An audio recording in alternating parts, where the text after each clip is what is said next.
Fala galera, tudo bem com vocês? Hoje eu estou aqui de coque, porque eu vou aparecer muitas vezes de coque aqui nesse canal, daqui por diante eu irei me tornar um cabeludo.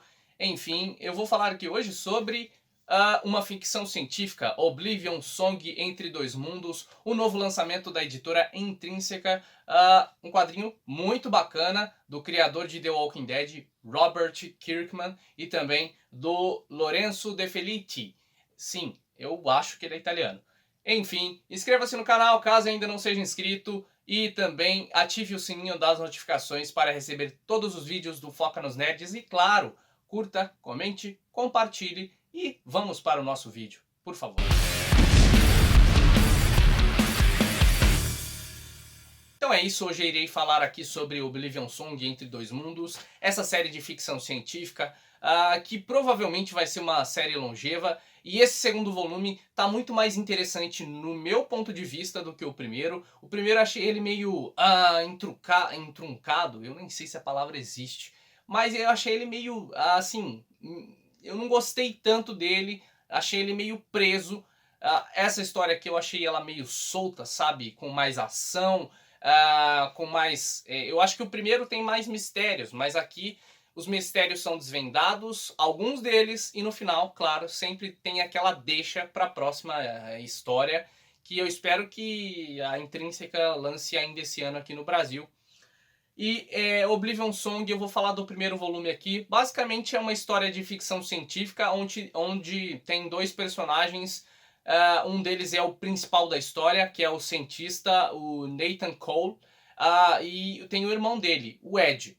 Vamos com o Nathan. O Nathan, ele acaba perdendo o irmão após um trágico acidente, que todo mundo acreditava ser um acidente, onde a parte da Filadélfia vai parar em uma outra realidade, em um outro mundo. E esse outro mundo se chama Oblivion. E Oblivion vem parar aqui na Terra, mais especificamente lá na Filadélfia, porque tudo tem que acontecer nos Estados Unidos, né?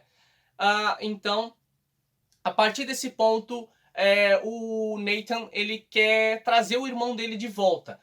Só que o empenho dele é muito grande, muito forte, e você quer entender como tudo isso aconteceu. É aí que a história vai deixando os mistérios que vão ser solucionados no segundo volume. Nesse primeiro volume, então, o Nathan ele encontra o irmão dele e ele traz o irmão dele de volta. Só que aí há um grande problema, porque o irmão dele, o Ed, ele não queria voltar, porque ele havia adorado aquele novo mundo, sabe? Porque ele se sentia alguém importante lá. Enquanto aqui ele era só, sei lá, o cara que era, sei lá, considerado um bandido, sabe? Um vagabundo. E lá ele tinha um propósito. Então quando ele é trazido de volta à força pelo irmão, o Nathan, ele fica puto da vida. Mas aí, claro, acontecem coisas no final da história, e aí eu vou deixar para você ler do primeiro volume, não vou dar esse spoiler. Tudo que eu falei aqui acho que não é tanto spoiler assim, acho que é só para você entender como funciona o primeiro volume. E aí no segundo volume, agora sim, provavelmente vai ter spoilers, então se quiser sair desse vídeo, eu vou ficar triste, mas eu vou entender. Mas enfim, vamos ao restante do vídeo com alguns spoilers. Então, no segundo volume, a gente logo tem de cara aqui o Nathan que está preso porque se descobre o que foi feito.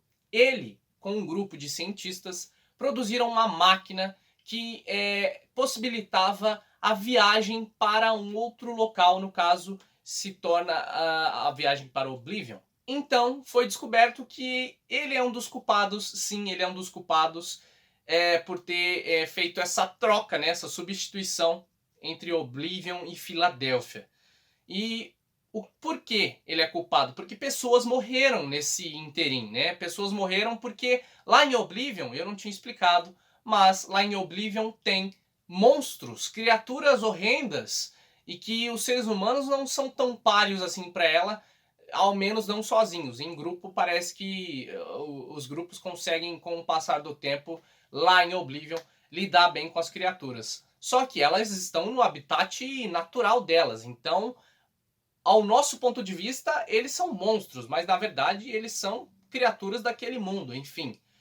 E aí o Nathan está preso e isso começa a desencadear o segundo novo volume aqui da Intrínseca. Ao passar do volume, ele é libertado pela namorada dele, que trabalha ali naquela seção do governo, e ele vai em busca de pegar essa máquina para acabar com ela, porque querem criar uma arma de destruição em massa, sabe? Para que, por exemplo, os Estados Unidos, quando estiverem em apuros, né, em perigo, derrotar os seus inimigos, seus adversários. É basicamente isso. E aí a história, ela te deixa algumas lições, como a questão de mudanças, de adaptação a novas realidades, de como você lida com tudo isso, e de que os pontos de vistas são diferentes, ou seja, opiniões divergentes. E que, por exemplo, o Nathan sempre achou que Oblivion é um lugar terrível, porque ele ia e voltava para Oblivion, tanto é que, né, em uma dessas ele achou o irmão dele e trouxe ele de volta. Enquanto o Ed acreditava que aquele mundo era muito melhor que a Terra, porque na Terra existe o consumismo, a questão da falta de empatia nos seres humanos, de cada um somente se importar consigo mesmo e de não se importar com o próximo, de querer o poder cada vez mais e mais. Enfim, são algumas grandes lições de morais que o Kirkman deixa aqui na história. A arte desse quadrinho tá maravilhosa. O De Felici, ele é um cara incrível. Ele sabe desenhar algumas cenas assim de enquadramento fixo, sabe? Assim, do personagem. Tem uma cena muito bacana que ilustra muito bem isso que eu tô falando. Eu espero que a câmera foque, se não focar eu deixo aí depois. Olha só isso. É incrível. Você vendo pela câmera é uma coisa. Você vendo ao vivo, a olho nu, é outra coisa. O De Felici, então, ele sabe fazer muito bem isso. Eu gosto também das cenas de ação que ele propõe no quadrinho. Acho que são muito bem elaboradas. Eu gostei do quadrinho como um todo. Eu adorei esse segundo volume. E ele deixa um plot twist no final que você fica... Oh, não! Não! Sim, vai acontecer. Coisas... eu não vou falar, mas coisas bem interessantes vão surgir aqui nessa série. O Kirkman, acho que ele tem essa capacidade de envolver o seu leitor. Eu ainda não li The Walking Dead, tá aqui pelo menos 15 volumes, os 15 primeiros e o 19º. Eu vou começar a ler, mas eu sei muito bem, porque eu tive uma experiência uma vez com o Kirkman que é Zumbis Marvel, mas eu vou deixar isso para um vídeo futuro, quem sabe. Mas enfim, eu acho que Oblivion vai ser uma série longeva. Acho que vai ser uma série que tem muito a proporcionar aos leitores de quadrinhos. E é uma série de ficção científica bacana pra caramba. Então é isso, leiam Oblivion Song, tanto o volume 1 quanto o volume 2. Pode esperar do volume 2 muito mais do que o volume 1, na minha opinião. E, claro, leia quadrinhos, porque quadrinhos são vida. Abraços, se cuidem, lave bem as mãos. Estou falando isso, estou gravando esse vídeo antes, mas eu acho que o Covid ainda tá por aí, tenho certeza. Então, se cuidem. Abraço.